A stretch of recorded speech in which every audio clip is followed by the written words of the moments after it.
Chhaava film आने के बाद औरंगजेब को लेकर विवाद बढ़ गया है और इधर इस विवाद के बीच में कल नागपुर में हिंसा भड़क उठी।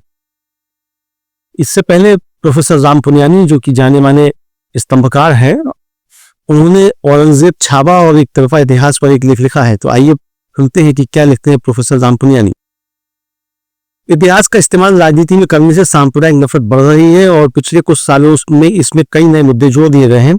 आरएसएस की शाखाओं, सोशल मीडिया, भाजपा के आईटी सेल, मुख्यधारा मीडिया, विशेषकर कई टीवी चैनलों के जरिए अपने प्रोपेगेंडा को आगे बढ़ाने और ब्रेन वॉश करने के अलावा अब फिल्मों के माध्यम से भी समाज में व्याप्त गलतफहमियों को गहरा करने का प्रयास किया जा रहा है। हालिया अतीत में the Kerala story, Kashmir files आदि फिल्मों ने समाज में नफरती उन्माद को बढ़ाने का काम किया है। कई अन्य फिल्मों जैसे स्वतंत्र वीर सावरकर, 72 हुर्रे, सम्राट पृथ्वीराज आदि अधिक सफलता हासिल नहीं कर सकी। अब पूरे देश में, खासकर महाराष्ट्र में, छावा नामक फिल्म के शो हाउसफुल हो रहे हैं और नफरत को और बढ़ावा दे रहे हैं। यह कोई इतिहास को दर्शाने वाली फिल्म नहीं है, बल्कि शिवाजी सावंत के छावा नामक उपन्यास पर आधारित है। फिल्म में दिखाई गई कुछ असंगत बातों के लिए फिल्म के निर्माता पहले ही माफी मांग चुके हैं। फिल्म में छत्रपति संभाजी महाराज के जीवन की कुछ चुनिंदा घटनाओं को दिखाकर यह साबित करने का प्रयास किया गया है कि औरंगजेब जालिम और हिंदू विरोधी था। कुल 126 मिनट की फिल्म में लगभग 40 मिनट तक संभाजी महाराज को दी गई यंत्रणा को दिखाया गया है। फिल्म के इस हिस्से में फिल्म बनाने वालों ने काल्पनिक कथा के लेखक की तरह मनचाही बातें दिखाई हैं। पूरे आख्यान में मध्यकालीन इतिहास को उदार हिंदू राजाओं और दुष्ट मुस्लिम राजाओं के टकराव के रूप में पेश किया गया है। संभाजी महाराज छत्रपति शिवाजी महाराज के सबसे बड़े पुत्र थे। शिवाजी के साम्राज्य में जो अधिकारी थे उनमें से कई मुसलमान थे। मौलाना हैदर अली उनकी विश्वासपात्र सचिव थे और सिद्दी संबल, इब्राहिम कर्दी और दौलत खान समेत उनकी सेना के 12 जनरल भी मुसलमान थे। जब उनका अफजल खान से आमना सामना होने वाला था तब उन्हें एक लोहे का पंजा साथ ले जाने की सलाह दी गई थी, जो उन्हें उनके सहायक रुतमे जवान ने दिया था। अफजल खान को मौत के बाद घाट उतारने के बाद अफजल खान के सचिव कृष्णाजी भास्कर कुलकर्णी ने शिवाजी पर हमला करने का प्रयास किया था। शिवाजी पर हमला करने वाली औरंगजेब की सेना के सेनापति राजा जयसिंह थे। शिवाजी को औरंगजेब के दरबार में पेश होने के लिए बाध्य किया गया और बाद में कैद कर दिया गया। उन्हें कैद से भागने में मदद करने वाली व्यक्ति का नाम मदारी मेहता था, जो मुस्लिम राजकुमार था। हिंदुत्व के जनक सावरकर और गोलवलकर संभाजी के चरित्र पर उंगली उठाते हैं और सुरा सुंदर के प्रति उनकी आसक्ति का जिक्र करते हैं। इन्हीं आदतों के चलते शिवाजी ने उन्हें पन्हाला किले में कैद कर दिया था। बाद में संभाजी ने शिवाजी के खिलाफ हुए युद्ध में औरंगजेब का साथ दिया।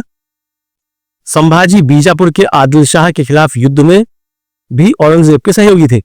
शिवाजी की मौत के बाद हुए सत्ता संघर्ष में संभाजी के सौतेले भाई शिवाजी की दूसरी पत्नी सोयराबाई के पुत्र ने उन्हें जहर देकर मारने का प्रयास किया।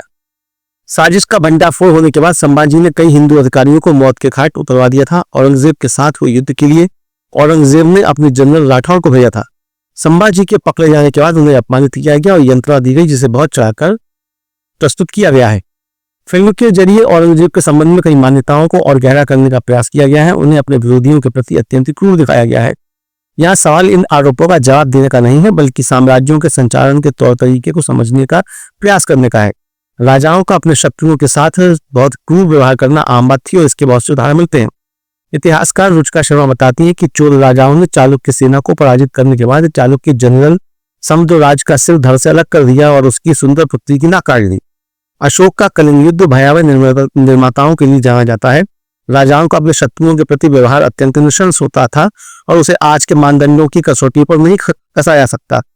और हम आज की घटनाओं के बारे में और क्या कहेंगे, जब मुसलमानों पर लगे आरोप अदालत में साबित होने के पहले ही बुलडोजर उनके घरों को मिट्टी में मिला देते हैं। प्रोफेसर राम पुनियानी लिखते हैं कि हम उस हिंदू राजा के बारे में क्या कहेंगे जिसका एक किला पहाड़ की चोटी पर था और राजा के खिलाफ साजिश रचने वालों को हाथ पैर बांधकर किले से गहरी घाटी में फेंक दिया जाता था। बाला सामंत ने अपनी पुस्तक में सूरत की लूटपाट के दौरान शिवाजी की सेना द्वारा ढाए गए जुल्म का विवरण दिया है। सेना और जुल्म का बहुत निकट का संबंध था। शत्रुओं के साथ क्रूरता निश्चित ही निंदनीय है, लेकिन यह एक सामान्य बात थी। जब संभाजी की मराठा सेना ने गोवा पर आक्रमण किया तब एक पुर्तगाली द्वारा दिए गए विवरण के अनुसार, जिसे इतिहासकार यदुनाथ सरकार ने उद्धृत किया है, अब तक भारत में कहीं भी ऐसी निर्ममता नहीं देखी गई। हालांकि जुल्मों के विवरणों को गौर से देखा जाना चाहिए, लेकिन इससे यह स्पष्ट होता है कि हिंसा एक व्यापक प्रवृत्ति थी, भले ही उसका स्तर कम या ज्यादा होता था। क्या औरंगजेब हिंदू विरोधी था?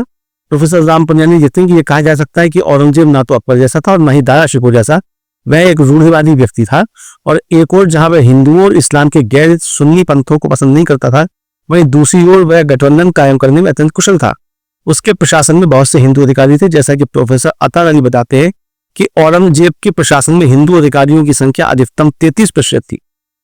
यह बिल्कुल सही है कि उसने कई मंदिरों को नष्ट किया, लेकिन उसने कामाख्या देवी गुवाहाटी, महाकालेश्वर उज्जैन, चित्रकूट बालाजी और वृंदावन में भगवान जैसे कृष्ण जैसे कई मंदिरों को धन भी दिया। शिवाजी भी हजरत बाबा बहुत थोड़वाले की सूफी दरगाह के लिए धन देते थे।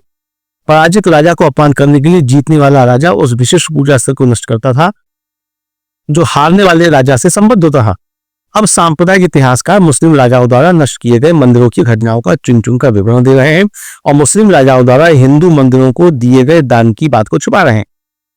औरंगजेब ने 22 साल राज के बाद जजिया कर लगाया, लेकिन ब्राह्मण, अपाहिज और महिलाएं इससे मुक्त थे। यह धर्म परिवर्तन का माध्यम नहीं था, बल्कि संपत्ति कर की तरह था और 1.25% की दर से वसूला जाता था। वहीं मुसलमानों को 2.50% की दर से जकात देनी पड़ती थी। जहां तक सिख गुरुओं को यंत्रणा दिए जाने की बात है, वह अनुचित था, लेकिन उसका मुख्य कारण मुगल प्रशासन और सिख गुरुओं के बीच सत्ता संघर्ष था।